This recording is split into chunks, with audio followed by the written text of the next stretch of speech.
Shalom à tous, bienvenue donc pour l'étude du mardi. Et comme je le disais tout à l'heure, on est aujourd'hui vraiment dans un temps particulier parce qu'on est juste avant Yom Kippour.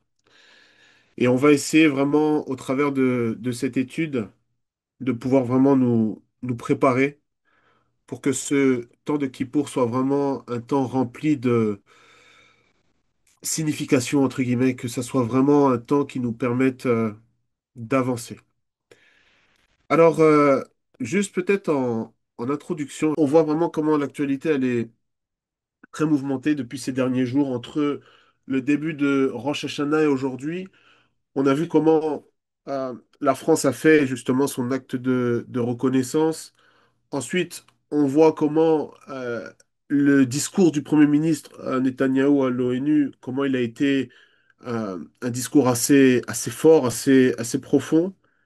Et depuis hier, je pense que vous avez vu l'actualité, cette présentation du plan de paix par les USA, par les États-Unis, notamment par Donald Trump. Et ce plan qui a été accepté par Israël, pour moi, il y a un point qui m'a vraiment marqué. J'ai écouté Donald Trump et dans son discours, j'ai vraiment senti qu'il avait fait preuve vraiment d'une grande arrogance. Alors, vous me direz, bah, c'est du Trump. Trump, on le connaît, on sait qu'il est justement dans cette arrogance, c'est celui qui résout les problèmes là où tout le monde échoue. Mais hier, il a dit quelque chose, mon oreille a vraiment été captivée par ça. Il a dit en fait que avec ce plan, il va régler un conflit qui dure pas simplement depuis quelques années ou depuis des décennies, mais il a dit un conflit qui dure depuis des siècles. Et là, je me suis arrêté, je me suis dit, mais c'est quand même surprenant qu'il amène justement cette notion de dire que ça dure depuis des siècles. Et encore, à un moment donné, dans son discours, il a dit, ça fait 2000 ans, 3000 ans que ce conflit dure, et avec ce plan, on va arriver enfin à un terme. Et là, on ne peut pas s'empêcher de réfléchir et de penser à toutes ces prophéties, toutes ces paroles à la fois des prophètes et même de ce que Shaoul lui-même a écrit dans son épître aux Thessaloniciens, là où il dit quand ils diront paix et sûreté, alors il y aura une subite destruction. On ne peut pas s'empêcher de voir que ces choses arrivent si rapidement. On n'est plus on ne s'exprime plus en années, mais là on voit que en quelques mois, en quelques semaines, les choses ont changé rapidement. Et donc c'est pourquoi on doit, nous, faire preuve vraiment d'une attention particulière par rapport à ces événements et par rapport aux promesses qu'Hachem a données dans sa parole.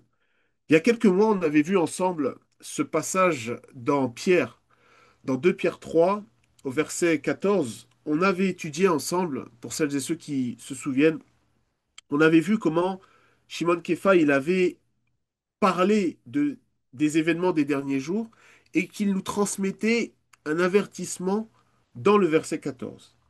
Il dit là-bas, je lis, c'est pourquoi, bien-aimés, en attendant ces choses, étudiez-vous à être trouvés sans tache et irréprochables devant lui en paix.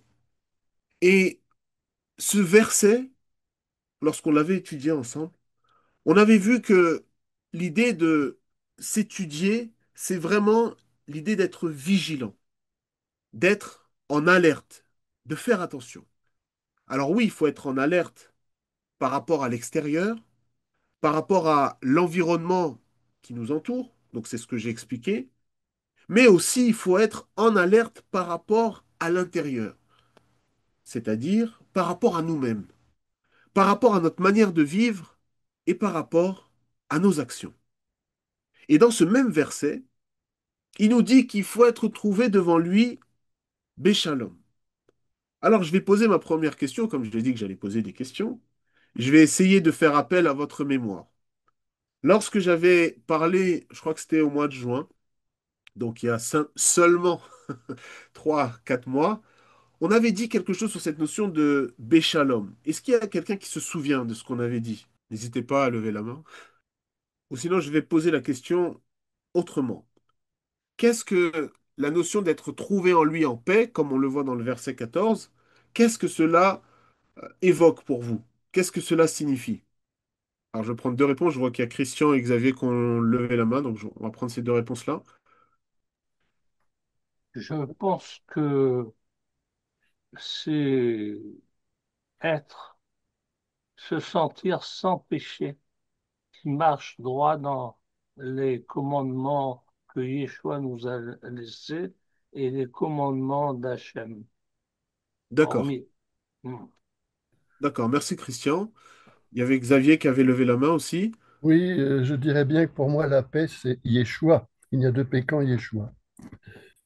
D'accord, donc être trouvé Béchalom, donc c'est être trouvé en Yeshua. Ok, merci. Et Bernard? Moi, comme Xavier m'est venu cette parole de Yeshua, je vous donne la paix, je vous donne ma paix, pas comme la paix de ce monde. Voilà, donc la paix de Yeshua, c'est pas la paix que nous annonce, qui nous a été annoncée dernièrement par le président américain. Voilà, Oui, ça dépasse, c'est la paix, je veux dire, du Olam Hazé, mais c'est aussi la paix intérieure, le shalom, la complétude. exactement. Ok, merci beaucoup, Bernard. Effectivement, donc comme tu l'as évoqué à la fin de ton intervention, c'est l'idée de Shalom, c'est l'idée aussi d'être complet. C'est ce que j'avais expliqué. On sait que Shalom, ça vient de ce mot Shalem. Pour celles et ceux qui étaient aussi au Kiddush la semaine dernière, on en a parlé. L'idée d'être Shalem, c'est aussi connecté à Shlemut, d'être entier. Donc on avait vu que d'être trouvé devant lui en paix, c'est être complet, d'être entier. Alors ça n'enlève en rien à ce qui a été dit par rapport au fait que c'est être trouvé en Yeshua, bien évidemment. Quand on est en Mashiach, Mashiach va nous compléter. Mashiach va nous permettre de grandir, d'être dans cette maturité. Mais si on veut le dire de façon simple, c'est être entier. Alors, on va essayer de voir un autre aspect par rapport à cette notion. Vous savez, lorsque l'on considère une relation entre plusieurs personnes, ça peut être une relation amicale, dans une relation, il y a toujours des échanges. Voilà, il y a quelqu'un qui va apporter quelque chose, l'autre qui va répondre. Il y a toujours deux côtés, deux personnes ou même plus, il y a toujours des échanges. C'est comme ça qu'une relation vit, c'est comme ça qu'elle s'entretient. Lorsqu'il n'y a pas d'échange ou de discussion entre des personnes, la relation ne dure pas. Donc ce qui va casser le lien entre des personnes, le lien au sein d'une communauté par exemple, ce sont les conflits et ce sont également les désaccords. Ces choses qui viennent casser les liens, casser ces connexions. Alors, on peut donc parler de manque vis-à-vis de cette relation. Si une relation est cassée, il va y avoir un manque. Il n'y aura plus de lien entre les personnes. Et pour réparer justement une relation abîmée, une relation euh, qui fait, dans laquelle il y a beaucoup de conflits, il y a une chose qui est très très importante, c'est la réconciliation. La réconciliation, c'est ce qui va permettre de reconstruire, de reconnecter différentes personnes. Et vous savez, dans l'hébreu, il y a des choses merveilleuses. Les lettres nous révèlent des choses, nous révèlent des compréhensions. Et en hébreu, réconciliation, ça se dit hashlema. Hashlema, c'est l'idée donc de rapprocher, mais pas de n'importe quelle façon. Parce que justement, dans cette notion de hashlema, en hébreu moderne, on retrouve les mêmes lettres que shalom. On retrouve les mêmes lettres que shalem, être entier. Donc de là, de façon très simple, on peut comprendre, dans une relation, la réconciliation permet d'être entier. Et donc je pose la question suivante. Mettre fin à un conflit, c'est rapprocher vis-à-vis de mon prochain. Mais être trouvé du coup béchalom devant Hachem, on peut le voir ainsi, c'est être réconcilié avec le Créateur. C'est être dans la proximité d'Hachem afin de devenir complet. Alors je vous pose la question, quels moyens donc avons-nous pour parvenir à cette réconciliation? Comment puis-je être réconcilié avec le Créateur? La réponse, c'est la teshuva. Ah, j'ai pas vu les mains. C'est pas grave. Excusez-moi. La réponse, c'est la teshuva. La teshuva va être un moyen pour la réconciliation. Alors, on va essayer, dans cette petite étude, de répondre à deux questions. Première question, qu'est-ce que la teshuva? Et deuxième question, comment la teshuva peut-elle m'aider à me réconcilier avec Hachem, d'une part? On parlerait donc de réconciliation verticale, mais aussi comment puis-je être réconcilié avec mon prochain? On pourrait parler de réconciliation horizontale. Mais avant de rentrer dans la définition de la teshuva, dans la compréhension de ce concept, entre guillemets, selon moi, il y a une autre notion qu'il faut comprendre et poser avant. C'est la notion de faute et la notion de péché. Qu'est-ce que le péché? Qu'est-ce que la faute dans la pensée hébraïque? Est-ce que quelqu'un veut essayer de répondre? Il y a un mot het qui indique la cible manquée, le loupé, D'accord. et puis un mot pécha qui est proche de notre notion de péché, je pense. Ok. Merci Xavier. Alors Vincent, tu peux y aller. Oui, alors dans la pensée héroïque, je pense que la faute, c'est le fait que les choses aillent pas au bon endroit. Et la teshuva, en fait, ça serait plutôt le fait de que les choses, en fait, reviennent à leur place et plus fautées. D'accord. Donc, cette notion de quelque chose qui n'est pas à sa place C'est par ça. rapport à la faute. Ok. Sandrine? Pour la faute, c'est pour d'aller dans, enfin, je veux dire, de penser à la publicité, comme avait écrit dans un des parachas qu'on avait vu ensemble.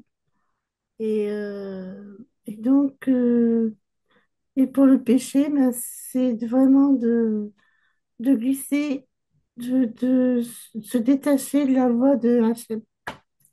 D'accord. Ok.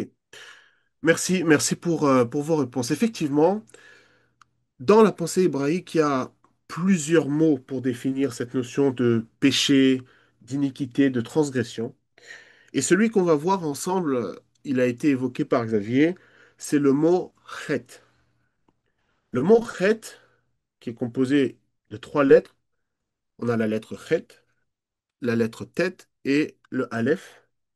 C'est l'idée de péché, de faute. Et il y a un passage dans les Écritures qui va nous permettre d'avoir une compréhension qui se cache dans ce mot.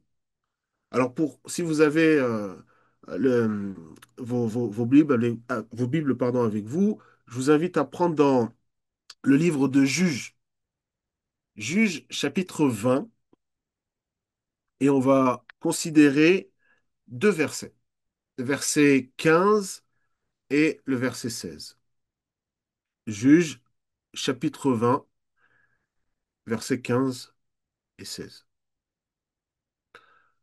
Les Benjamites de ces villes, s'étant comptés, formaient alors un total de 26 000 hommes tirant l'épée, outre les habitants de Gibéa, qui fournirent au dénombrement 700 hommes d'élite. Élite de toute cette armée, ces 700 hommes étaient gauchers et avec la pierre de leur fronde visaient un cheveu sans le manquer. À première vue, on ne voit pas de notion de péché ou de faute dans ce verset. En tout cas, quand on le regarde en français. Mais vous savez, on le répète assez souvent, mais c'est vraiment important d'apprendre à regarder les Écritures dans le langage d'origine. Parce que la traduction, parfois, pardon, nous fait passer à côté justement de notions ou de secrets que révèlent les lettres hébraïques. Quand on regarde en hébreu, lorsqu'il est mentionné en français l'idée de ne pas manquer, je relis la fin de la phrase, il dit, avec la pierre de leur fronde, visait un cheveu sans le manquer. Le mot ici, pour traduire, exprimer cette notion de manque, c'est bien la racine du verbe, du mot chet. Il dit bien yechata. Yechata, du coup, qui vient de chet, l'idée de manquer. Donc, ces hommes d'élite étaient tellement précis qu'ils ne manquaient pas leur cible à un cheveu près, entre guillemets. Avec leur pierre, ils étaient capables de viser un cheveu. Donc, d'après les commentaires, lorsqu'on parle ici de cheveux, c'est une mèche de cheveux.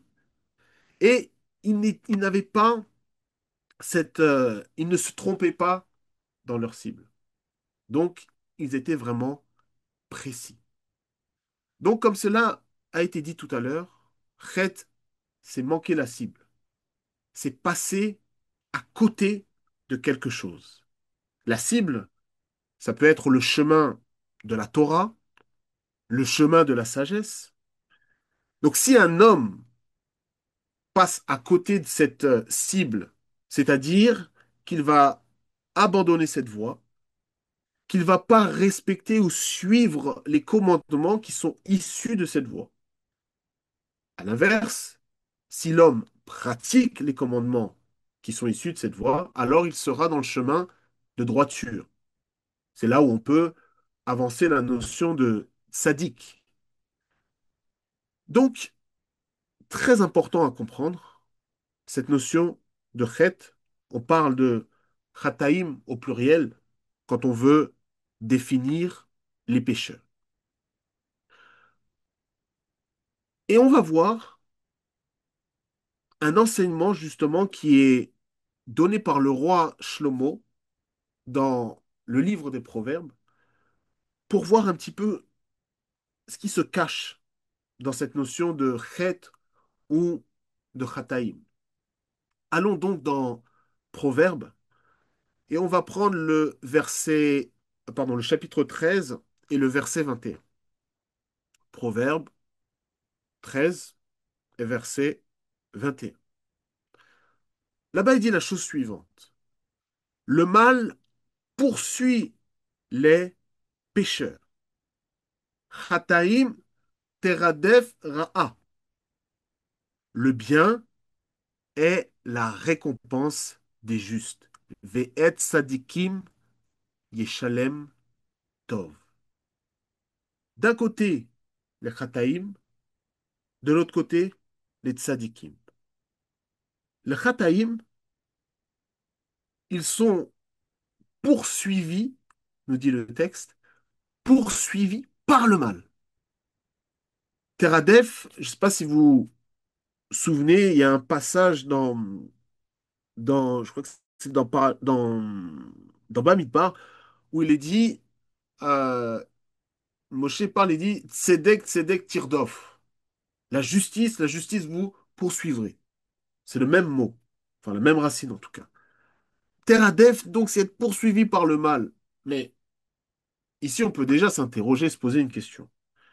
Moi, quand je lis ça, j'aurais plutôt tendance à dire, mais c'est plutôt les pécheurs qui poursuivent le mal. C'est eux qui ont sans cesse cette envie, cette soif de faire le mal, de répandre le sang innocent, de commettre des choses contraires justement à ce qu'Hachem désire. Mais là, Shlomo, il nous dit non, c'est le mal qui les poursuit. Et pourquoi en fait le mal les poursuit? Les Khataïm, ils sont dans la notion de manque. Par définition, ils manquent la cible, ils ont donc un manque. Et donc, à cause de ce manque, le mal va courir après eux. C'est comme en fait une forme de cercle. Parce que le pécheur, il va faire le mal, il cherche toujours à faire le mal, mais dans le même temps, il est aussi poursuivi par le mal. C'est comme un cercle sans fin. Et Rachi, là-bas, sur ce verset, il rapporte, il dit, le mal qui est produit par les Khataïm, c'est ce mal-là qui les poursuit et qui, au final, va les détruire. Ça, c'est vraiment ceux qui sont dans le manque, c'est les pécheurs.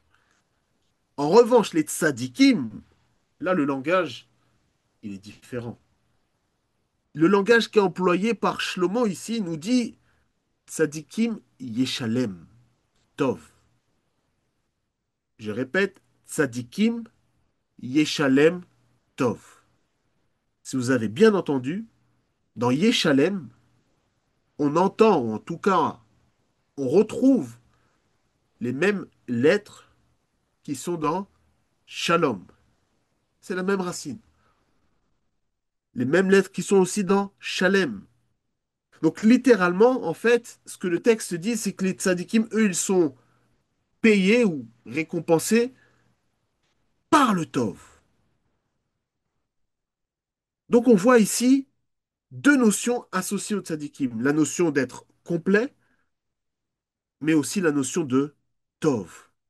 Et eux, à l'inverse des Chataim, eux, ils sont poursuivis par le Tov.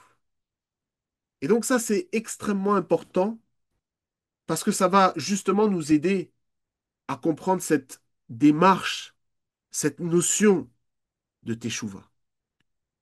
Teshuvah, c'est donc lié à cette notion d'abandon de la faute, comme on va le voir, de façon à devenir complet.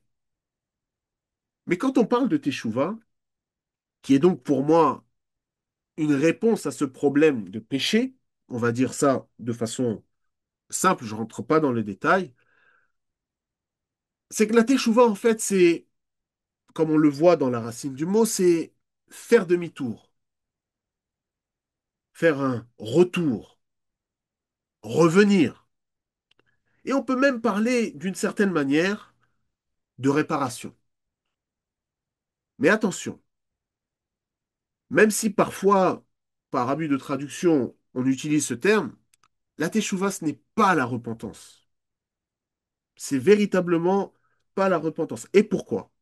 Parce que la repentance implique, c'est vrai, une notion de regret, de remords, aussi du fait de cesser de faire le mal, mais elle n'implique pas nécessairement cette notion de retour.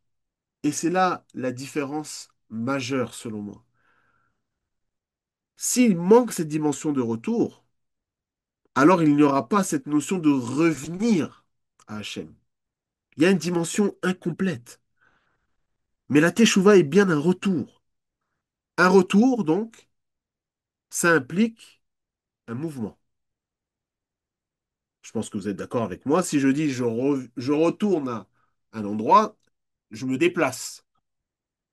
Mais la question alors, s'il y a un mouvement dans la Teshuvah, où dois-je aller?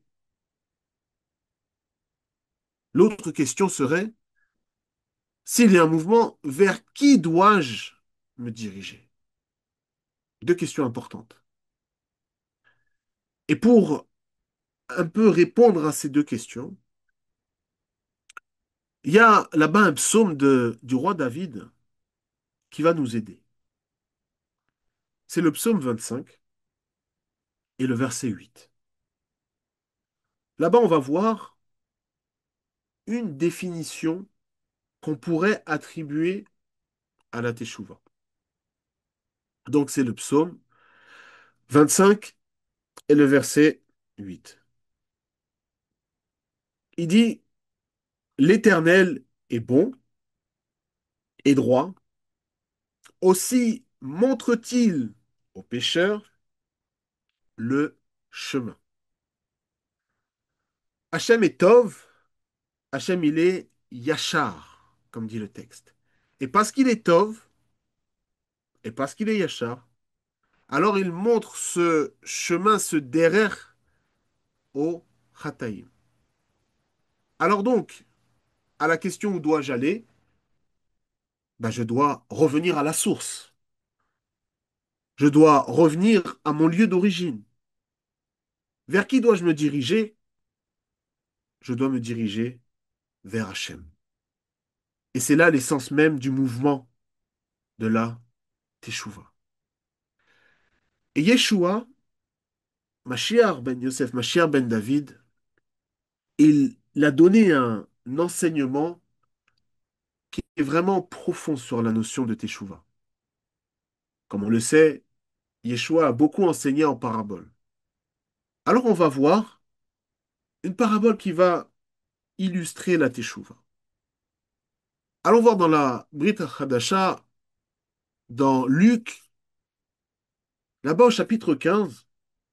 Je pense que ce sont des textes qui sont familiers pour bon nombre d'entre nous, mais on va quand même les lire. On va voir justement l'enseignement que nous enseigne, que nous transmet le Messie. Alors, Luc 15, dans un premier temps, on va considérer versets 15 et verset 16. Et il s'en alla et se joignit à l'un des citoyens de ce pays-là, et celui-ci l'envoya dans ses champs pour paître des pourceaux. Verset 16. Et il désirait de remplir son ventre des gousses que les pourceaux mangeaient, et personne ne lui donnait rien. Il était loin de son identité, loin de ses racines. Alors ici, on est dans, je pense que vous avez reconnu, c'est le fils prodigue. Vous savez, ce fils qui était euh, dans la maison de son père, avec son frère, avec tous les serviteurs qu'avait euh, le père, mais à un moment donné, le fils a voulu partir. Il a voulu, comme on dit, prendre son indépendance, voler de ses propres ailes, et il s'en va de la maison. Et quand on regarde, je vais prendre la Bible, quand on regarde au verset, au verset 11, là on va voir le texte qui va nous indiquer une information très très importante. Donc prenons le verset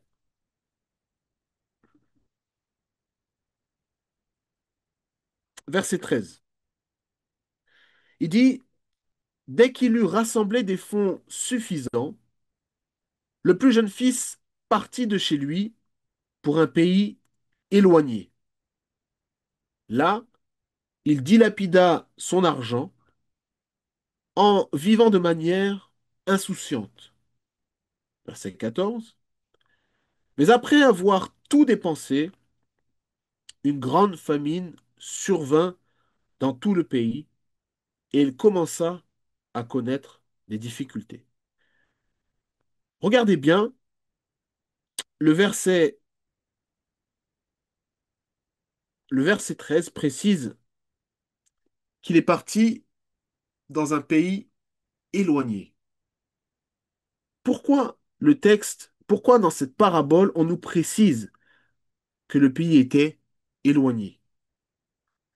Pour nous dire que ce jeune est parti loin de son identité, comme je l'ai dit, loin de ses racines. Vivre dans une vie qui n'était pas du tout celle qu'il avait reçue de son père. L'instruction qu'il avait reçue de son père, les enseignements qu'il a reçus n'étaient pas celles et ceux qui se trouvaient dans ce pays-là. Et donc, il a dilapidé tout son argent.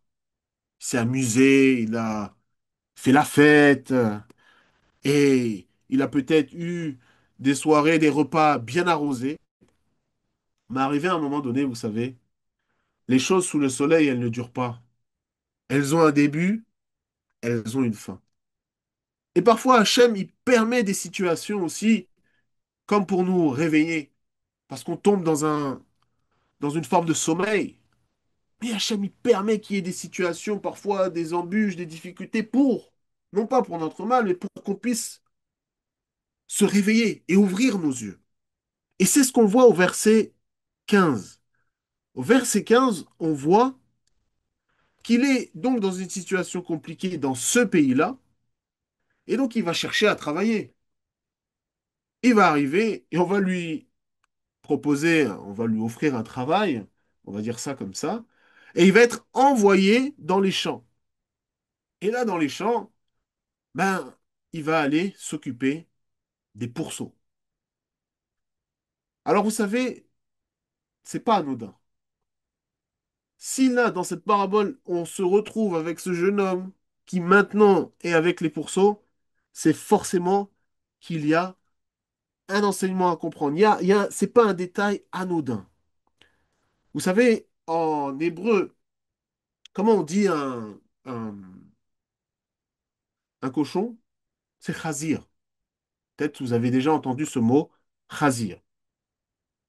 Et donc là, le texte nous dit il est parti nourrir les chazirim.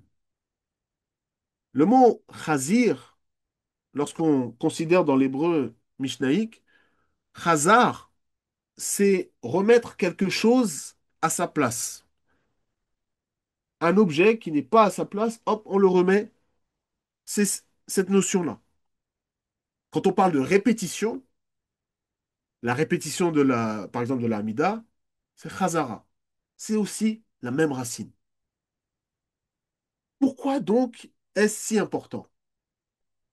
Lorsqu'il est avec les pourceaux, le verset 16 nous dit, il avait faim, qu'il était prêt même à manger la nourriture des pourceaux, mais là, personne ne lui a proposé cette nourriture. Ils l'ont plutôt, on va dire, laissé ainsi. Mais là, il va se passer quelque chose. Si on regarde le verset 17 va nous faire comprendre pourquoi l'élément des pourceaux est très important. Dans un premier temps, je vais le lire en français. La première phrase nous dit, et étant revenu à lui-même, il dit, combien de mercenaires de mon père ont du pain en abondance, et moi je péris ici de faim. Il est revenu à lui-même. Vous voyez le lien avec l'idée de Khazir, Khazar, le fait de remettre quelque chose à sa place. En fait, intérieurement, il est comme revenu au lieu où il aurait dû être. Et dans le texte en hébreu, il dit Vayashev el libo. Vayashev el libo. Il est revenu à son cœur. On retrouve ici donc la même racine que le mot teshuva. On peut dire donc il a fait teshuva. Il a fait teshuva. Il est revenu à son cœur. Et là, il s'est interrogé. Il a dit mais où suis-je d'une certaine façon?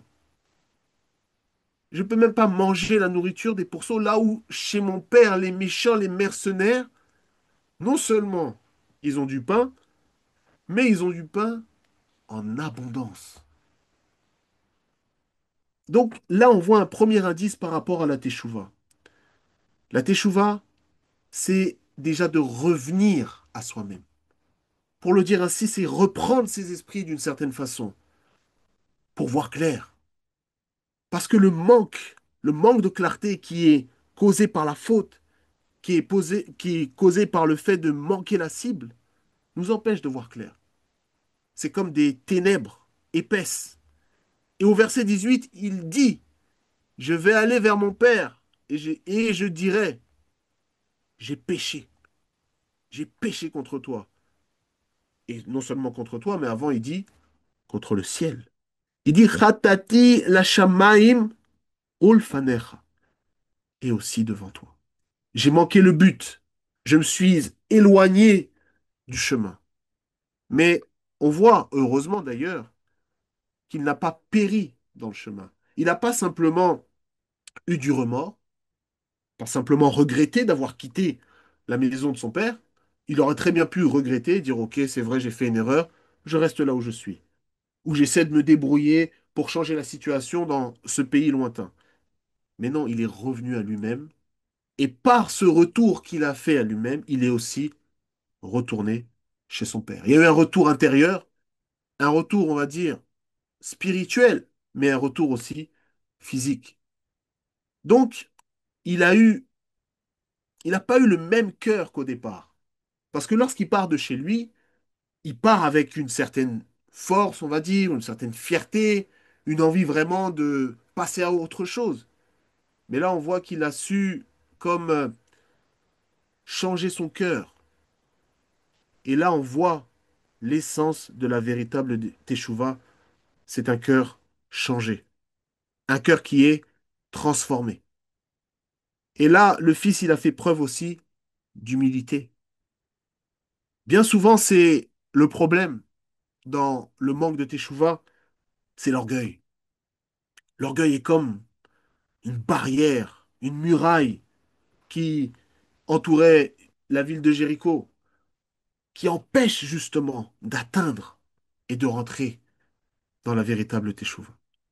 Et le roi David, David Ameller, il va nous transmettre une grande leçon par rapport au cœur humble, au cœur brisé en lien avec la teshuva. Il a écrit ce psaume, le psaume 51, et là-bas il dit la chose suivante. Psaume 51, vous savez, c'est ce psaume où David a pleuré devant Hachem suite à l'annonce que le prophète lui avait donnée à cause de la faute avec la faute qu'il avait effectuée, cette faute d'impureté. Le verset 3 nous dit dans le psaume 51, il dit, prends-moi en pitié, ô Dieu, dans la mesure de ta bonté, selon la grandeur de ta clémence, efface mes fautes. Lave-moi à grandes eaux de mon iniquité. Purifie-moi de mon péché. Et le verset 5, car je reconnais mes fautes et mon péché est sans cesse sous mes regards. Il dit, Vechatati negdi tamid, constamment face à moi est mon péché. Il reconnaît ses actions et il accepte aussi de les placer à la lumière d'Hachem. Par cette confession, il accepte même de d'exposer en fait sa véritable identité. Et c'est une des essences, une véritablement une signification, un aspect de la teshuva. Faire teshuva, c'est aussi accepter de s'exposer, de venir à Hachem tel que nous sommes, de ne pas chercher à se justifier, et de venir avec ce cœur brisé. Au verset 18, vers la fin de ce psaume, il dit, les sacrifices qui sont agréables à Dieu, c'est un esprit contrit, un cœur brisé, un cœur abattu. Ô Dieu, tu ne le dédaignes point. Ce cœur brisé au sens où, un peu comme si on prend un vase, vous savez, un vase, c'est fragile. Si on jette un vase du haut d'un immeuble, arrivé en bas, il sera en 1000 morceaux. Mais c'est un peu l'idée justement que révèle ce mot en hébreu. Quand il dit que ce cœur est brisé, il est en 1000 morceaux. Lev nishbar. Premièrement, avant ça, il dit ruach nishbara. Un esprit brisé. Et il rajoute encore, il dit lev nishbar. Un cœur brisé. Ça, c'est l'essence de la teshuva. Il y a un langage de fragilité ici. On n'est plus dans l'orgueil de la faute. Pour reprendre l'exemple du fils prodigue, On n'est plus dans cette fierté de quitter la maison du Père, mais on est plutôt dans une dimension d'humilité. Et vous savez, on est dans cette période qu'on appelle les 10 jours de Teshuvah. On est après Rosh Hashanah dans ces temps. Et quand on considère justement l'idée de souffle brisé, ça fait penser à un des noms qui est donné à Rosh Hashanah. Rosh Hashanah, un des autres noms que l'on retrouve justement dans Vaïkra au chapitre 23, c'est l'idée de Yom Teruah. Et Teruah, en hébreu, c'est l'idée de, c'est un des sons d'ailleurs qui est soufflé avec le chauffard, un son qui est brisé. On parle de brisure. Et ben on voit aussi du coup un lien entre Rosh Hashanah et la Teshuvah. La Teshuvah, c'est avoir ce cœur qui est brisé, une transformation réelle, un renouveau réel. Mais le problème, c'est que parfois, l'homme, il refuse de changer.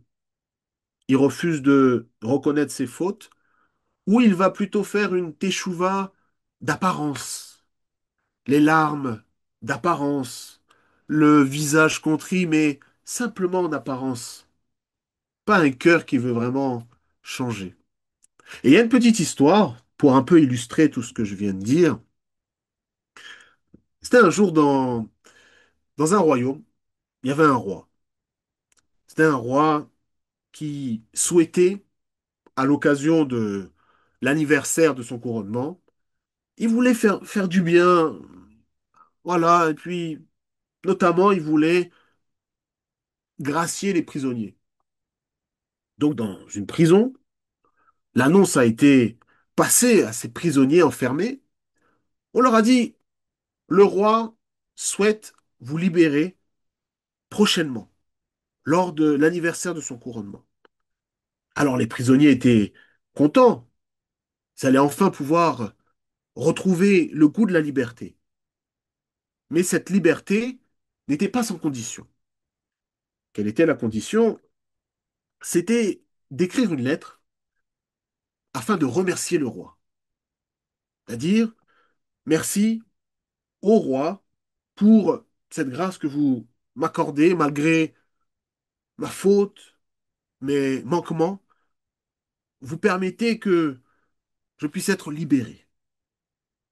On pourrait dire que c'est assez simple. Quelqu'un qui a vraiment soif de liberté, il fait cette lettre et on n'en parle plus. Sauf que dans ce groupe, il y a eu un prisonnier qui a refusé de faire cette lettre. Alors le jour de l'anniversaire du couronnement, les prisonniers qui avaient fait cette lettre donc ont été libérés. Et le gardien de la prison, voyant ce dernier prisonnier là, va l'interroger, lui dit mais pourquoi ne souhaites-tu pas sortir?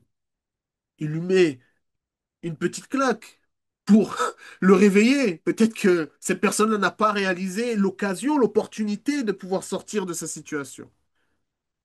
Mais il a refusé parce qu'il ne voulait pas remercier le roi. Il n'a pas voulu être reconnaissant vis-à-vis du roi. Et donc, qu'est-ce que l'on peut comprendre dans cette petite histoire? Souvent, on est comme ce prisonnier. On est content de notre situation. On justifie le non-pardon, le, la non-réconciliation, parce qu'on a raison, parce que ceci ou parce que cela. On n'arrive pas à voir au-delà des barrières de la prison, entre guillemets. On n'arrive pas à voir que si on fait ce travail de réparation, on pourra avoir une perspective plus grande. On pourra même, dans certains cas, atteindre même des niveaux de guérison intérieure. C'est pourquoi il faut que cette échouva, elle soit réelle, qu'elle soit profonde. Nous devons fuir les faux semblants d'une certaine façon. C'est le cœur, comme nous dit David Ameller. C'est le cœur qui doit être brisé, pas simplement les visages. Cela doit vraiment être du plus profond du cœur. C'est vraiment un point très important. Et donc, j'aimerais pour continuer aller dans la Teshuvah, explorer la Teshuvah, mais maintenant dans la pensée juive. Voir ce que les sages enseignent par rapport à cette dimension de Teshuvah. Et il y a un rave, un grand rave appelé Rambam. Je pense que beaucoup en ont déjà entendu parler. Rambam, Rabbi Moshe ben Maimon, a écrit beaucoup de livres, mais il y a une œuvre majeure, essentielle, importante dans la pensée juive, c'est le Mishneh Torah. Et dans le Mishneh Torah, Rambam a écrit toute une partie sur la Teshuvah, des lois relatives à la Teshuvah. On parle de Ilchot Teshuvah. Et là-bas, donc, il va apporter un regard sur la Teshuvah et aussi poser la question, qu'est-ce que la Teshuvah? Mais bien évidemment, amener une réponse. Et dans le chapitre 2, il pose la question suivante. Il dit, qu'est-ce qu'une Teshuvah complète? Quand la personne qui fait Teshuvah se retrouve dans une situation qu'auparavant il avait déjà rencontrée, une situation dans laquelle cette personne a déjà commis une faute, mais cette fois-ci, arrivé dans cette situation, il refuse de commettre la faute. Non pas par crainte, non pas par faiblesse, mais du fait de sa teshuva. Et là, Rambam, il pose une question, il dit, mais comment cela s'applique-t-il? Comment est-ce possible? Et il donne un exemple.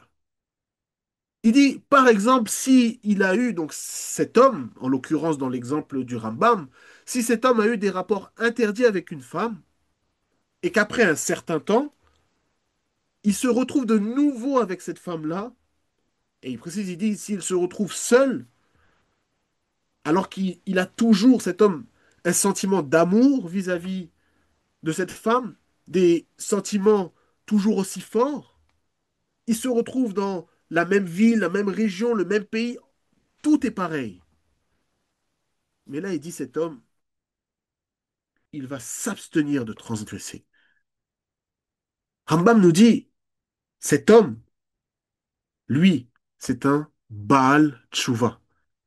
C'est un, littéralement, maître de Teshuvah. C'est une personne qui a véritablement fait Teshuvah. Pourquoi?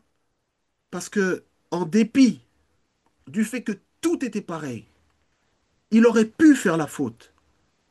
Il était face à la même tentation qu'il a eue auparavant. Mais là, il a refusé. Et là, Rambam il rapporte un passage de Shlomo dans Ecclésiaste qui dit souviens-toi de ton Créateur au jour de ta jeunesse. Si ma mémoire est bonne, c'est dans le chapitre 12 verset 1.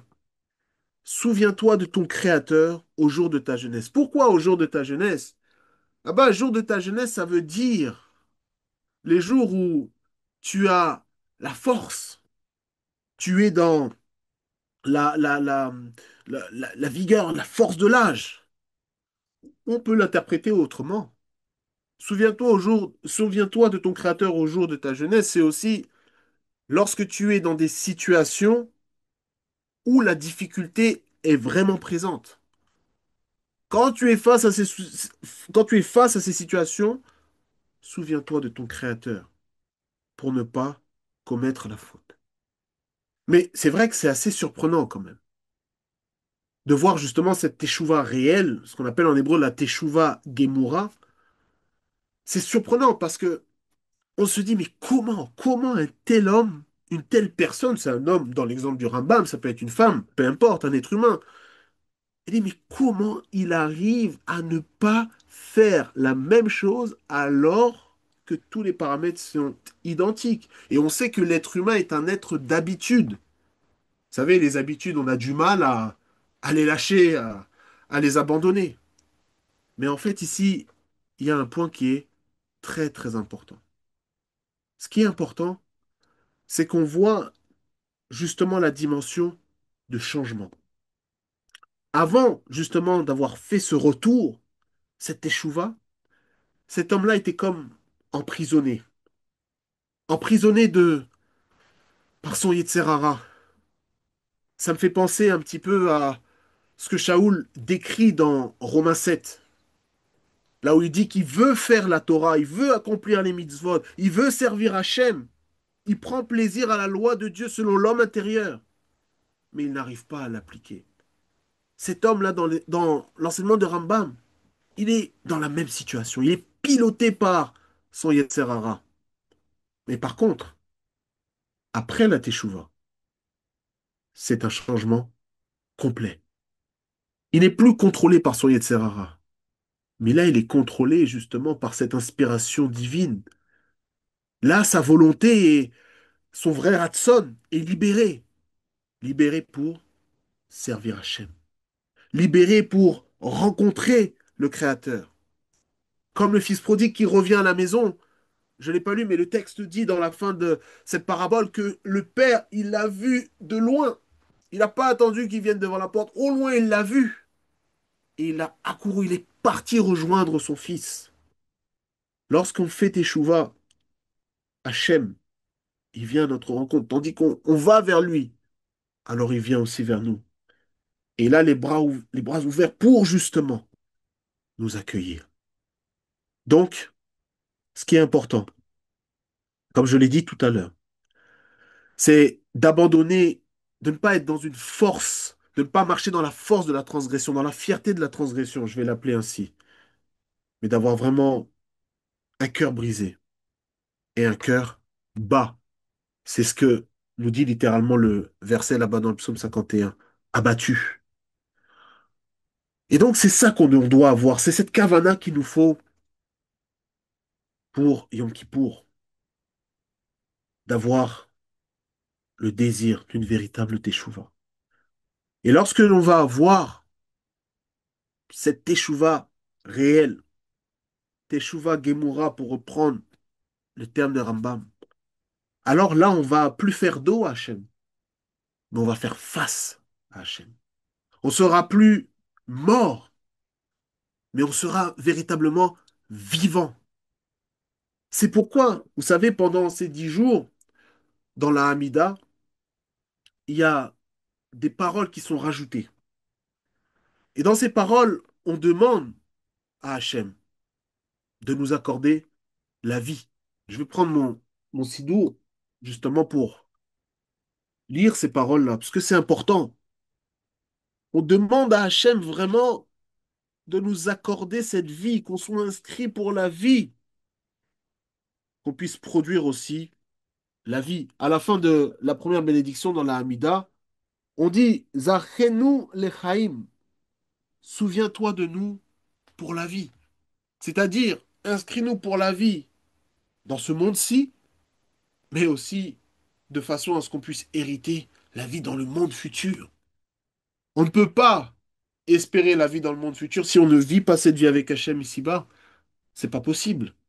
Alors on dit Hachem, souviens-toi de nous pour la vie. Après on dit Meler Chafetz Bachayim, roi qui désire la vie.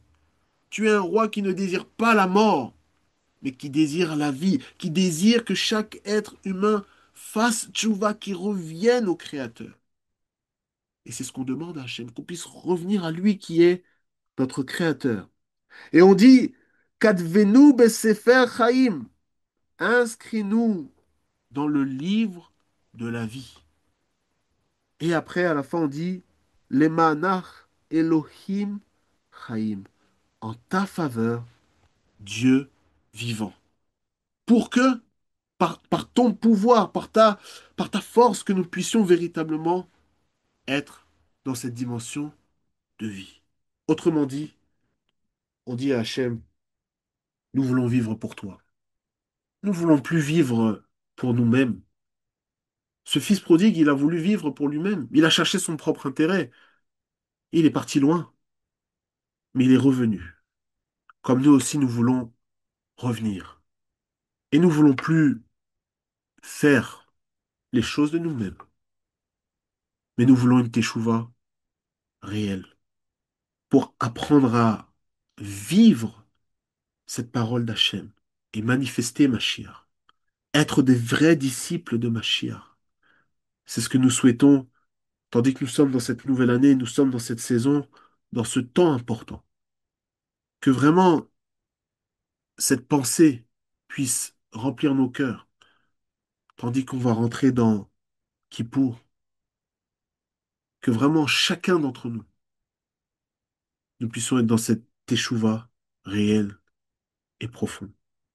Et ainsi nous pourrons porter du fruit pour la vie et non plus pour la mort. Alors voilà ce que je souhaitais partager, une pensée sur cette dimension de teshuva et la dimension aussi de la faute. Qu'est-ce que la faute? Qu'est-ce qui nous fait manquer le but, passer à côté de la cible, passer à côté de ce qu'Hachem a pour chacun d'entre nous? Alors je ne sais pas s'il y a peut-être une question par rapport à ce que j'ai dit. Si c'est le cas, n'hésitez pas à lever la main. Attends, j'ai le micro là. Oui, on t'entend, Marie-Hélène. J'ai pas de questions. J'ai juste, quand tu as parlé du mal qui poursuit l'homme pécheur, j'ai pensé à des versets, ça m'avait frappé. D'ailleurs, Emmanuel, je me rappelle, il s'était arrêté dessus en lisant. Il n'avait pas expliqué plus, mais ça m'avait frappé. Il y a des versets, je sais plus trop dans quel livre, euh, qui sont répétés deux fois, qui disent, qui parlent du vengeur du sang. Euh, à propos des villes de refuge. Oui, C'est assez troublant. C'est-à-dire qu'il y a, c'est dit deux, trois fois. Et, il y a, c'est-à-dire que même l'homme qui peut faire couler le sang de manière involontaire, même dans ce cas-là, il y a un vengeur du sang qui te poursuit. Et c'est fort quand même. Mm. Et oui, comme tu as dit, que ce soit même dans une dimension volontaire ou même involontaire. Je crois je que- comprends.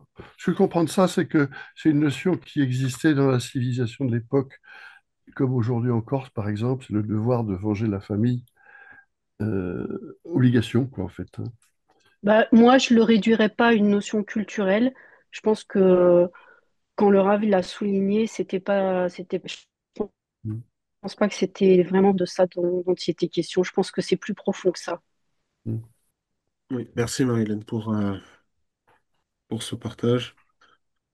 À part ça, merci pour la distinction entre teshuva et repentance, c'est intéressant, hein. En fait, probablement, l'un ne va pas sans l'autre. Mais c'est vrai que quand on n'est pas croyant, on peut être dans l'affliction, la culpabilité. C'est pas exactement repentance, mais c'est proche. Sans solution. Sans solution. Ça doit être. Et effectivement, en fait, il y a un point que j'ai pas dit, mais l'idée de retour aussi, elle implique aussi le fait de reconnaître qu'Hachem est ma source. Parce que si je prends juste l'idée de repentance comme le fait d'arrêter, de cesser de faire quelque chose, je peux très bien arrêter et dire, bah, j'ai réussi à arrêter, j'ai réussi par mes propres moyens, par mes propres forces. Mais le Mhm. fait d'arrêter et de revenir à Hachem, c'est reconnaître que au final, c'est lui qui est cette source, cette force qui me permet de revenir. Je reconnais qu'il est au-dessus, en fait, et que moi, je suis insignifiant. Donc, c'est pour ça Et, que la notion de retour, elle est extrêmement importante. Effectivement, dans le retour, il y a l'idée de remords, il y a aussi l'idée de, de regret, mais plus le retour. Et c'est ça qui est vraiment important. Et puis le fait aussi de sentir qu'on est sous la coupe du mal et que ben, c'est l'Éternel qui nous aidera, qui nous permettra d'en sortir. On est Oui, enfermé. Mm. effectivement. Effectivement, c'est avec l'aide d'Hachem, vraiment, au travers du mérite de Mashiach, qu'on peut vraiment arriver à revenir, au final. Ouais. Et c'est vrai, quand on regarde cette parabole, on se dit, mais comment, comment ce jeune homme, au milieu de tout ça, il est revenu à lui-même. Il était comme inconscient, Mm. quelqu'un qui est dans le coma. Les gens viennent à côté de lui, il sait pas. Les gens parlent, des fois, il y en a qui entendent, d'autres qui entendent pas. Mais au final, il s'est réveillé. Au milieu des pourceaux, Mm. il est revenu à lui-même pour revenir à sa place. Et c'est ça la teshuva, c'est revenir à sa place. De fils. Oui. Je vois que Vincent a levé la main. Oui, oui, je voulais dire ce que tu as dit tout à l'heure concernant la muraille et concernant donc l'enfermement dans le mauvais penchant. Moi, ça m'a un peu fait penser à quand Josué il a souillé le chauffeur et que il a tourné qu'ils ont tourné cette fois en fait tout autour de la île de Jéricho et que les murs sont tombés. Et on retrouve un petit peu le même principe pour enfin, Tisha B'Av, comme le cœur, la muraille, tout ça, c'est un petit peu la même chose, quoi. Oui, oui, effectivement, tu vois, c'est vrai que j'avais pas pensé à ça, mais effectivement, à Jéricho, on a les deux éléments. On a la barrière, la muraille, et effectivement le son du chauffard qui vient briser, en fait, cette barrière. Et c'est vrai que ça vient aussi renforcer cette notion de Teshuvah autour de Rosh Hashanah, effectivement. Et que le chauffard aussi, c'est comme un réveil au final. Mm. Quelqu'un qui dort et qui a à côté quelqu'un qui va souffler, qui va sonner le chauffard. S'il n'arrive pas à se réveiller, c'est qu'il est, il est vraiment, Oui, mais vraiment. d'ailleurs, les Chachamim me disent que la sonnerie du chauffeur, elle déchire le Satan. Donc, quelque part, ça veut dire que ça permet en quelque sorte d'éveiller le cœur au repentir et de faire fuir un peu voilà, tout ce qui est accusation et voilà, peut-être les mauvaises choses qu'on a pu faire pendant l'année, quoi. Exactement, ça vient réveiller en fait. Ça vient vraiment faire vibrer le cœur. Oui. Mm. Merci Vincent.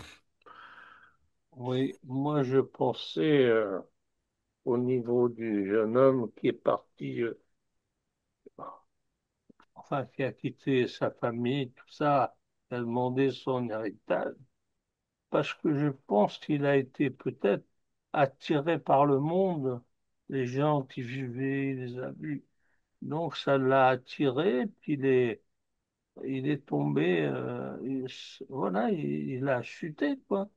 Comme nous, on a nos jeunes à notre époque, ils voient certains trucs, et puis bon, ils sont, ils s'embrouillent avec leurs parents parce que ils veulent pas ceci, cela, alors que les parents voient le piège. Et là, je pense que c'est un peu ça. Et beaucoup plus tard, quand il s'est posé des questions, hein, qu'il dit oui, mais même enfin, je sais pas comment ça s'appelle, euh, ceux que son père avait, ils ont du pain. Et donc, il a pris conscience qu'il pouvait, chez son père, bon, après, bon, bah, il savait pas comment, mais bon, d'abord, il a commencé peut-être à demander pardon à Dieu.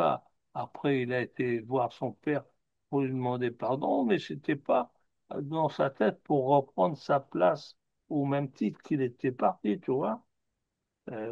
Simplement, voilà. Et c'est son père, qu'il a bien accueilli parce que il a vu qu'il avait compris en gros la leçon et qu'il s'était Effectivement. fait avoir par ce monde et que voilà, il a vu comment que ça se passait et que c'était pas un bon endroit pour lui, quoi. Et pour ce peuple, peut-être le peuple de son père, hein, je sais pas. Allez. Et effectivement, comme tu l'as bien relevé, Christian, il- lui, lorsqu'il voulait revenir, il le dit même, lorsqu'il est justement dans cette prise de conscience, toujours dans cette terre, dans ce pays éloigné, il dit, je vais retourner, mais dans sa tête, il voulait être au même niveau que les mercenaires, même plus bas. Il voulait pas reprendre sa place, mais il voulait en tout cas être dans le lieu. Tu vois. Il voulait être dans la maison, quitte à avoir une place beaucoup plus inférieure que ce qu'il avait auparavant. Parce qu'il s'est souvenu que les mercenaires là-bas, ils avaient du pain en abondance. Tu vois. Là où lui, il était dans le manque. C'est pour ça que je reviens sur cette notion où quand on est dans la faute, on est dans le manque. Et c'est assez intéressant parce que on pourrait s'interroger et se dire, mais comment enfin, quand on regarde les Écritures, c'est vrai que la création, le monde, il est pas vraiment dans une dimension de manque à l'origine. Mais c'est la faute qui amène ce manque.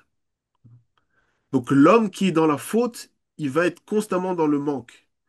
Et parce qu'il est dans le manque, on l'a vu dans le verset, il va courir après le mal, mais c'est le mal qui court après lui. Et c'est pour ça que même quand quelqu'un il fait tchouva, il veut revenir à Hachem, là où le mal il court derrière encore.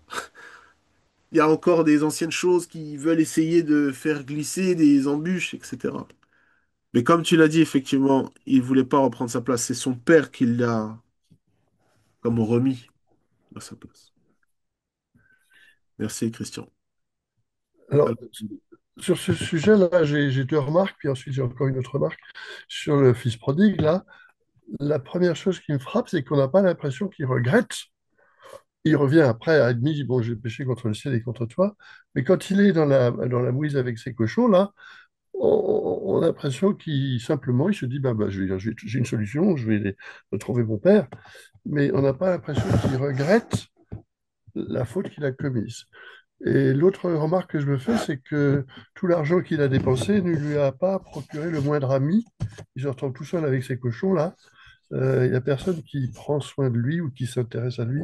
C'est très très frappant. On ne se fait pas d'amis avec l'argent, pas d'amis fiables en tout cas.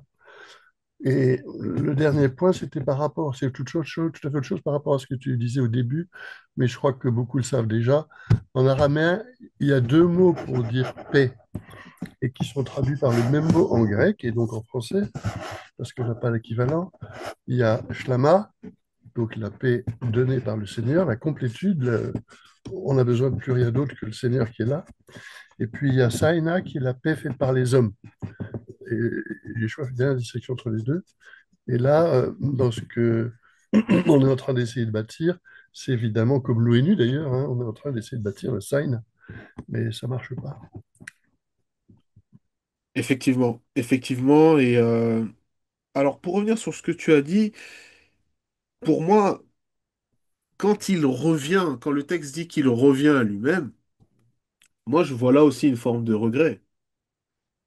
Dans le sens où, justement, il, il est dans une forme. Bah, c'est pour ça que le texte, alors en tout cas en hébreu, je suis pas parti chercher dans le grec pour voir exactement le terme employé. Mais en tout cas, le fait qu'il me dit qu'il utilise ce verbe avec la racine shin, enfin de chouv, Hmm. euh, pour moi, il revient à lui-même, donc il est dans une dimension de regret. Parce que regarde, il est même prêt à revenir, mais dans une dimension inférieure. Tu Oui, vois. oui, bien sûr. Donc moi, je vois une forme de regret et c'est intéressant. Je reprends le texte juste 2 secondes parce que il y a un élément qui m'a un peu marqué quand je préparais. C'est au verset 14, dans Luc 15, verset 14, Hmm. comme tu as parlé de l'argent et des biens qu'il avait. En fait, si on regarde, on voit que c'est après avoir tout dépensé que la famine allait arriver. Oui, oui. On a l'impression que la famine, elle attendait qu'il utilise tout, parce que la famine aurait pu arriver pendant qu'il dépensait. Donc il aurait eu encore des biens, et puis il aurait pu s'en sortir. Mais Mm. c'est vraiment après que c'est arrivé. Et je me suis fait une réflexion, j'ai dit, mais en fait, tout ce qu'il avait, c'est tout ce qui était issu de la maison de son père. Mhm. D'une certaine façon, pour le dire ainsi, il a comme vécu sur le mérite de son père, et une fois que le mérite était fini, Mhm. Oui. la réserve du père finie, comme Oui. on dit en hébreu, srout avot, le mérite des pères était terminé, ah Oui. là, la famine allait arriver, et il pouvait plus s'en sortir. Et là, il a commencé à connaître la vraie vie, parce que le texte nous dit, il commença à connaître des difficultés. Oui. Donc, on peut le voir, on peut voir ainsi. Oui, c'est une interprétation spirituelle de la richesse qui est intéressante dans cette parabole. Mm. Effectivement. Je vois que Sandra a levé la main. Euh, oui, vous m'entendez? Oui. Oui, oui, Oui, parce que moi je reviens sur Teshuvah, repentance. C'est vrai que moi aussi ça m'a, j'avais pas vraiment réfléchi à ces notions, pas tout à fait les mêmes. Et c'est très clair ce que tu as dit. Mais dans la Brit Hadasha, alors je n'ai pas le texte en grec. Il est souvent question de repentance. Par exemple, Jean le Baptiste, il le dit, produisez donc un fruit digne de repentir. Moi, je vais vous baptiser en vue du repentir. Et Yeshua lui-même, alors peut-être que la traduction française n'est pas la bonne, mais dans Matthieu, alors j'ai repris, je suis pas une spécialiste de la Brit Hadasha, mais dans 4,17, dès lors, Yeshua se mit à prêcher et dit, repentez-vous, car le royaume des cieux est tout proche. Donc là, la traduction, c'est pas la bonne, c'est en fait faites teshuva, c'est ce qu'il veut dire plutôt, non? Du c'est coup, ça si en j'ai fait. compris. Si on veut vraiment aller dans l'essence du terme, c'est vraiment teshuva dans l'idée de retour. Mais tu vois, dans les textes que tu as cités, si on remplace repentir ou repentance par retour, dans la compréhension, Je peux rien dire. tu vois, ça va être compliqué. Donc c'est vraiment l'exemple où on voit qu'en hébreu, il va avoir des concepts. Et puis pour les traduire, si on devait les traduire en français, ben ça n'aurait pas de sens ou voilà, les gens ne comprendraient pas. Mais Et du coup, ça limite la compréhension du texte. Ce que je veux dire, c'est que après, on peut comprendre qu'en discutant avec, par exemple, les chrétiens, je veux pas leur jeter la pierre, mais s'ils lisent pas le texte en hébreu, pour eux, la repentance, le retour, c'est pas quelque chose, une notion qui est intégrée, quoi.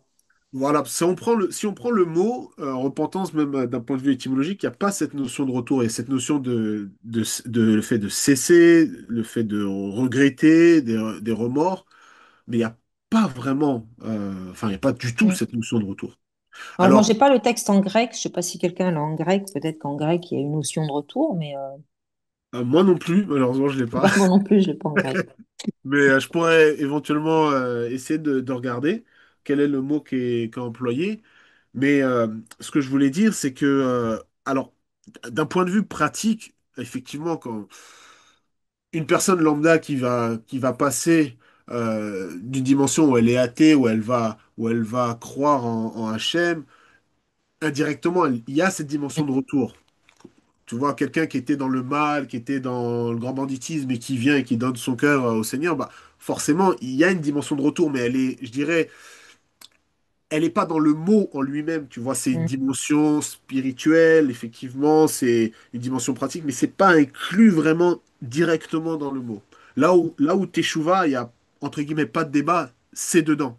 C'est vraiment inclus dedans. Et une Mm. vraie Teshuvah, c'est une Teshuvah, enfin, c'est même pas pour dire une vraie Teshuvah, la Teshuvah, Mm. c'est le retour. Vrai retour. Ok, C'est vraiment merci. cette dimension là. Mais même parfois, on trouve, hein, peut-être pour compléter, même parfois, on va trouver des textes même de la littérature rabbinique où ça va être traduit par repentir. Tu vois, j'ai parlé du Mishneh Torah de Rambam, il y a des traductions, ils mettent repentir parce que c'est comme ça que les gens vont plus facilement Bah comprendre. oui. Tu vois. C'est Mm. pour ça que vraiment, je le dis souvent, mais j'encourage vraiment, en fonction de la capacité de chacun, vraiment, c'est pas une obligation, c'est un encouragement. Dès que vous pouvez regarder le texte en hébreu, vraiment, c'est une richesse. Et je parle même pas Mm. de rentrer dans des dimensions de gematria, de sod. Non, vraiment simplement en prenant le texte en hébreu, le fait d'être capable d'identifier les verbes, les racines, ça vraiment, ça amène une compréhension. Merci. Je t'en prie. Alors, je vois qu'il y a plus de mains levées. J'ai pas vu de questions dans le chat. Donc, est-ce qu'il y a une dernière réaction, une dernière question avant qu'on termine?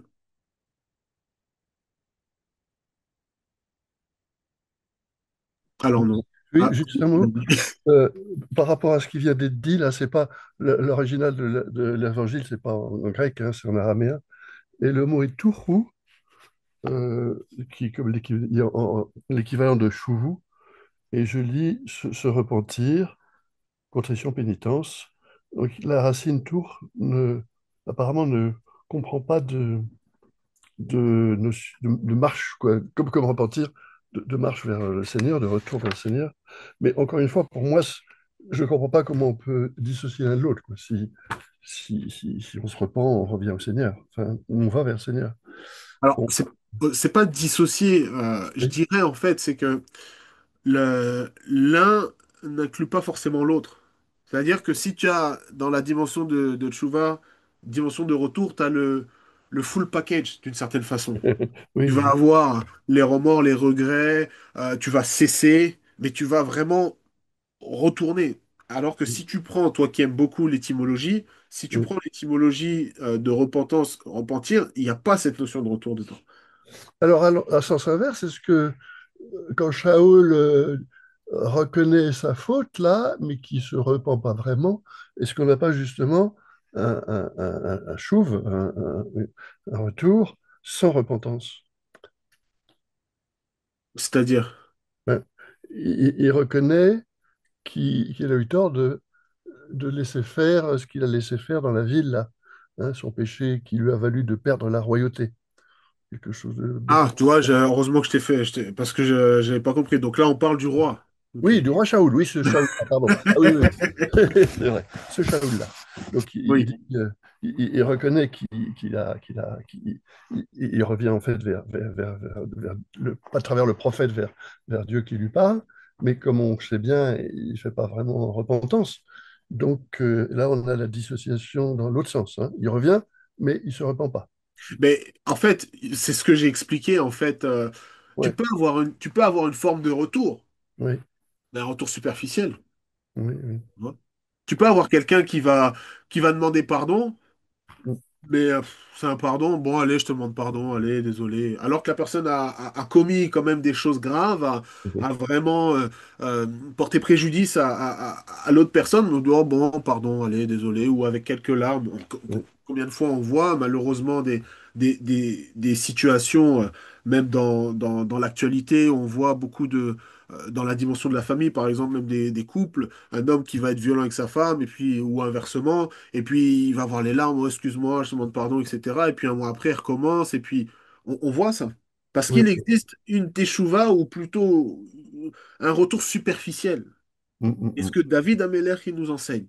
oui. Si le cœur n'est pas brisé, il n'y a pas de teshuva. Si ça n'atteint pas la dimension du cœur. Ah Et oui. lui, il utilise, regardez bien dans le verset, il parle de roi et ensuite il parle de lève.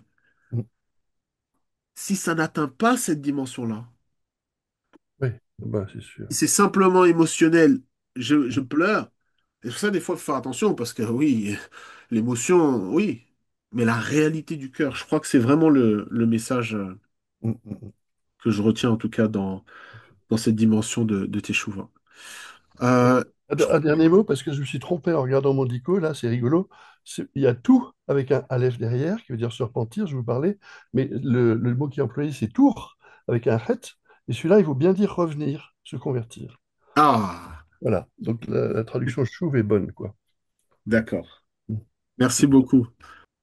Shalom à tous, c'est moi, c'est Stéphane. C'était justement Ah, pour en parler. Tu l'as souligné justement parce que pour la Teshuvah, justement, est-ce que c'était une question de cœur ou une question de connaissance? Parce que on peut le voir, par exemple, bibliquement, Ruth et Rahab, qui n'étaient pas israélites, ont fait une sorte de Teshuvah. Elles ont reconnu qui était l'Éternel et elles sont revenues à lui. Donc, est-ce que c'était une forme de Teshuvah qu'elles ont fait ou pas? Oui, on peut dire que c'est une forme de retour, dans le sens où elles sont revenues, bien que n'étant pas juives au sens où elles, n'étant pas issues d'Israël, mais elles sont revenues au travers d'Israël, elles sont revenues au Dieu créateur. Donc Voilà. moi je dis que c'est une teshuva qui a ensuite débouché avec une conversion, certes, mais la finalité, c'est qu'ils sont revenus, elles se sont attachées au Dieu créateur. Donc Donc pour c'est ça, donc la teshuvah, ça peut être un attachement aussi. Pourquoi je te dis ça? C'est parce que bah, moi, je prends mon cas. Moi, je sors pas d'église. J'ai jamais été d'église. Yeshua, il est venu me chercher dans la rue. Tu vois ce que je veux dire? Et dès le départ, j'ai atterri chez les chrétiens. Bon, j'ai pas demandé, y a pas de problème, ils m'ont baptisé, il n'y a pas de souci. Mais quand je suis arrivé chez eux, je sentais qu'il y avait un manque. Il y avait quelque chose qui allait pas. Dans le sens où ils ne répondaient pas à mes questions. Parce que quand moi je suis arrivé en Yeshua, la première chose qui m'a mis dans le cœur, c'était le Shabbat. Et moi, je voyais autour de moi, les chrétiens ne faisaient pas, ils ne le célébraient pas, ils ne le faisaient pas. Donc il y avait un problème. Donc moi, je posais des questions, mais est-ce que tu fais le Shabbat? Est-ce que tu fais le Shabbat? On me disait, non, ben, Yeshua, il a tout accompli. Je dis, mais non, mais il y a un problème. Si, et je leur posais des questions. Je disais, mais tu peux pas dire ça. Parce que donc, en fait, tu rejettes le Père. Ils disaient, mais non, mais Yeshua. Bah, alors, si Yeshua, il a tout accompli, certes, il a tout accompli, mais il a bien dit qu'il n'est pas venu abolir la loi, mais l'accomplir.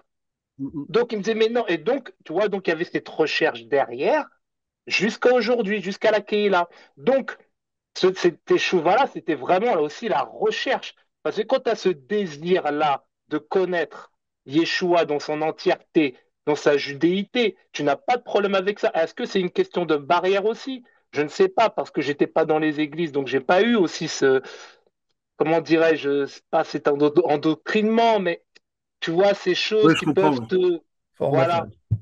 ce En fait, formatage, tu vois. effectivement, en fait, tu vois, dans ce que tu dis, Stéphane, c'est qu'il y a un point qui est intéressant, c'est que au final, je vais le dire comme ça, on est tous appelés à revenir à, à Hachem. Mais je dirais que tout le monde n'est pas appelé à revenir au même endroit. Je m'explique. Si je prends la parabole du fils prodigue, lui, il voulait, après avoir fauté, c'est-à-dire être parti, lorsqu'il revient, il veut revenir, certes, pour être dans la maison, pas nécessairement au même niveau, mais dans la maison. Donc, dans la maison, si on veut même élargir et dire dans le royaume, dans Malchut, tout le monde n'a pas le même rôle. Tout le monde n'est pas appelé à revenir au même endroit, d'une certaine façon. Et donc, c'est pour ça qu'il y a des gens qui, comme tu l'as très bien dit dans ton témoignage, tu es venu à la connaissance de Yeshua, mais déjà à l'intérieur de toi, il y avait une aspiration plus profonde pour aller plus loin, entre guillemets, pour revenir vraiment encore plus au concentré de la parole d'Hachem au travers du Shabbat et d'autres éléments. Mais tu as des gens, simplement, ils vont entendre que Yeshua est le Messie, entre guillemets, ça va leur suffire parce que ils sont pas, enfin, c'est pas qu'ils sont pas appelés, je veux pas dire ça comme ça, mais je pense que vous comprenez, c'est-à-dire que chacun, en fonction de ce qu'Hachem a pour lui. J'aime souvent citer un rave que j'apprécie beaucoup, le Ramchal. Ramchal, il dit, pour ceux qui connaissent Rabbi Moshe Chaim Lutzato, dans son livre Messilat Yesharim, au tout début, il dit que l'homme, il doit rendre clair, il doit clarifier ce, quelles sont ses obligations dans son monde. C'est-à-dire que dans son monde, c'est-à-dire dans l'environnement où Hachem il le place, il a des obligations et il doit rendre clair, ça doit être vrai pour lui. Il dit pas dans le monde. Ramchal utilise un langage, il dit Béolamo, dans son monde.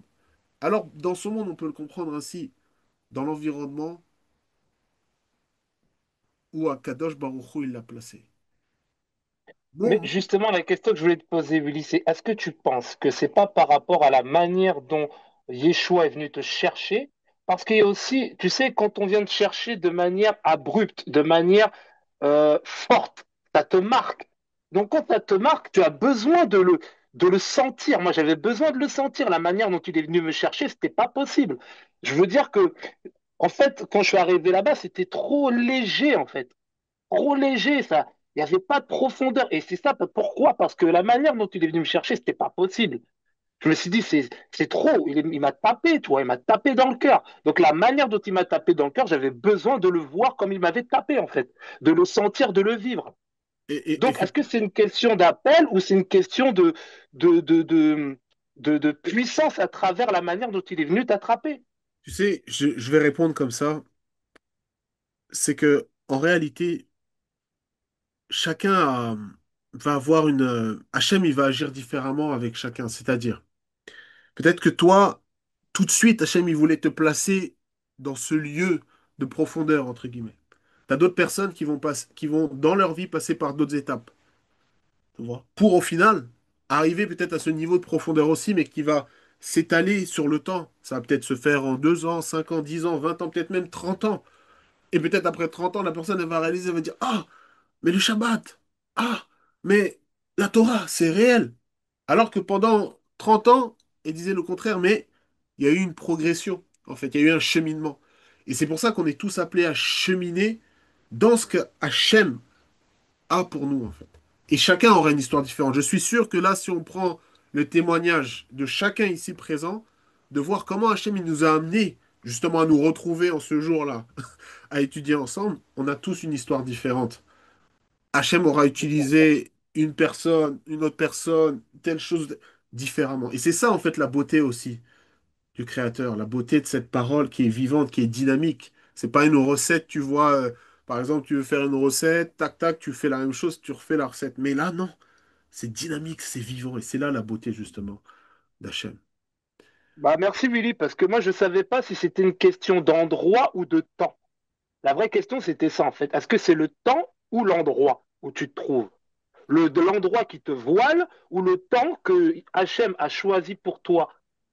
C'est la Parce que personne. peut-être que tu n'étais pas prêt. Ça peut être les deux, effectivement. Ça peut être à la fois l'endroit, ça peut être le temps. Tu La vois, personne aussi. je racontais hier, peut-être juste une petite parenthèse.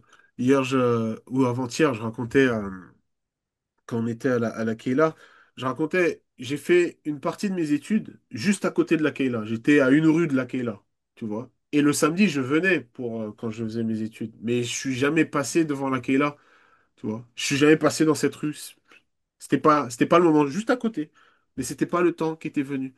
Lorsque j'avais 15 ans, 16 ans, on m'avait parlé du TMPI. J'avais des anciens, les anciens magazines TMPI bleus que quelqu'un m'avait donné qui dataient de, qui étaient bien plus âgés que moi. Je les avais sur les fêtes de l'Éternel à 15 ans. Je me souviens, je les lisais et tout, mais c'était pas encore le temps, tu vois, pour rentrer dans cette dimension. Mais aujourd'hui, Baruch Hashem, je suis là. Et en étant là, j'ai compris pas mal de choses, pourquoi Hachem a fait passer là et là, etc. Donc voilà, c'est un peu comment je vais répondre. Je crois que c'était la Ok. dernière question, parce qu'il est déjà 20h30, je ne vais pas retenir. Il y avait une autre question, je crois, Rachid, dans le chat, ou c'est la... Hum, Merci Rachid. Ah, de rien, de rien. Il y a Christina qui avait écrit, peut-on rapprocher la rédemption de la Teshuvah? Oui, bien sûr, c'est lié. C'est lié, la teshuva. On peut pas avoir de Géoula sans teshuva. C'est lié. Bien sûr, c'est lié. Et même quand on parle de Géoula, tu sais, dans la Géoula, il y a deux dimensions. Il y a ce concept de Géoula, on va dire personnel, Géoula pratique, et on parle de Géoula klalit, Géoula générale ou globale. Et quand on est justement dans cette dimension de Tchouva, on revient à Hachem, on est dans une forme de Géoula pratique, Géoula personnelle, où on va. Géoula, c'est quoi? C'est rédemption, c'est racheter. Mais on peut aussi le voir comme dans une forme de libération. Ça veut dire que quand on revient à Hachem, quand on revient vers le Créateur, on va être capable aussi de libérer ce qu'Hachem a placé à l'intérieur de nous. Et c'est comme ça qu'on va pouvoir vraiment servir Hachem. Et que ça donne un sens à notre vie. Donc effectivement, il y a un lien entre la Teshuvah et la Géoula, mais on va pas le développer maintenant. Est-ce qu'on peut dire que la rédemption, la Géoula, c'est la réponse de Dieu à la Teshuvah? C'est Dieu qui agit là. On pourrait, on pourrait. Mais je vais m'arrêter là, parce que sinon je sais que on pourra aller plus loin. En tout cas, vraiment, que vraiment Hachem puisse accorder à chacun un temps de préparation à Kippour vraiment profond et que, comme on dit, qu'on puisse vraiment être scellé pour la vie. Gmar Khatima Tova, c'est que ce saut final, cette signature finale soit pour le bien, pour le Tov et pour la vie, tous ensemble. et qu'on soit source de vie les uns pour les autres. Merci à tous. Et puis bah, ceux qui seront avec nous en présentiel ou en ligne, on verra à qui pour. 10 heures? Ah, oui, Alors, 10 17. c'est heures. 10 heures, mais n'oubliez pas qu'il pour ça commence la veille au soir, hein. Ouais, exact. Merci. Voilà. Alors je souhaite une bonne soirée à tous.